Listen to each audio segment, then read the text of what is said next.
दूर सुदूर केरल की धरती पर जहां भारतीय जनता पार्टी के अनेक वीर कार्यकर्ताओं ने इस धरती को अपने रक्त से सींचा है। मैं खास करके मीडिया के मित्रों से प्रार्थना करूंगा कि आज यहां जो आहुति नाम की किताब बांटी गई है, आप समय निकाल करके उसको पढ़िए। हम किसी की राजनीतिक विचारधारा को मानते नहीं हैं, इस पर हमें कितने जुल्म झेलने पड़े हैं, हमारे कितने निर्दोष साथियों को मार दिया गया। दिल्ली इतना दूर है कि शायद ये चीख दिल्ली में पहुंची नहीं होगी, लेकिन आज जब केरल में देश का मीडिया का ध्यान है, मानव अधिकार की चर्चा करने वालों का ध्यान है, मैं उनसे आग्रह करूंगा क्या ये लोकतंत्र को शोभा देने वाली घटनाएं हैं। मैं आज भोजन कर रहा था, तब मुझे एक कार्यकर्ता मिले, बड़ी मुश्किल से उसकी जिंदगी बच गई। उस पर ऐसा मार हुआ था, ऐसा प्रहार हुआ था, 3 महीने तक अस्पताल में वो जीवन और मृत्यु के साथ संघर्ष करता रहा, बस इसलिए कि हम आपसे अलग विचार रखते हैं।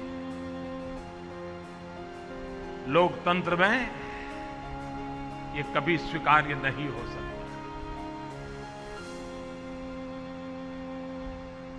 ये लोकतंत्र का रास्ता नहीं है और किसी के लिए भी नहीं है। मैं चाहूंगा कि केरल से इस आहुति की चर्चा,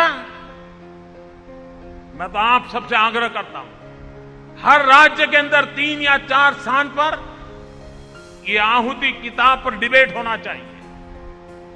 इंटेलेक्चुअल्स को बुलाएं, विचार विमर्श करें, क्या हुआ है। पूरा देश केरल के साथ खड़ा होना चाहिए। केरल के कार्यकर्ताओं ने तपस्या की है, बलिदान दिए हैं, और उनके बलिदान लोकतंत्र की भावनाओं को जगाने का कारण बन सकते हैं, जो हिंदुस्तान के और कोने में हम पहुंचा सकते हैं। और इसलिए मैं चाहूंगा कि इसको सिर्फ एक केरल गए थे, बहुत सारी किताबें मिली, उसमें एक थी, ऐसा नहीं है, ये कुछ और है, उसको उस रूप में देखना चाहिए। ये मेरा हर कार्यकर्ता से आग्रह रहेगा। इसकी चर्चा होनी चाहिए और हमें जुल्म सहना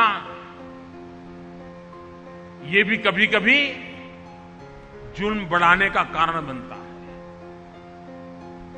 हम लोकतंत्र के मार्गों को कभी छोड़ेंगे नहीं, लेकिन लोकतांत्रिक तरीके से सत्य को उजागर करने का प्रयास अविरत करते रहेंगे, और ये हमारा दायित्व बनता है। उस काम को हम करेंगे।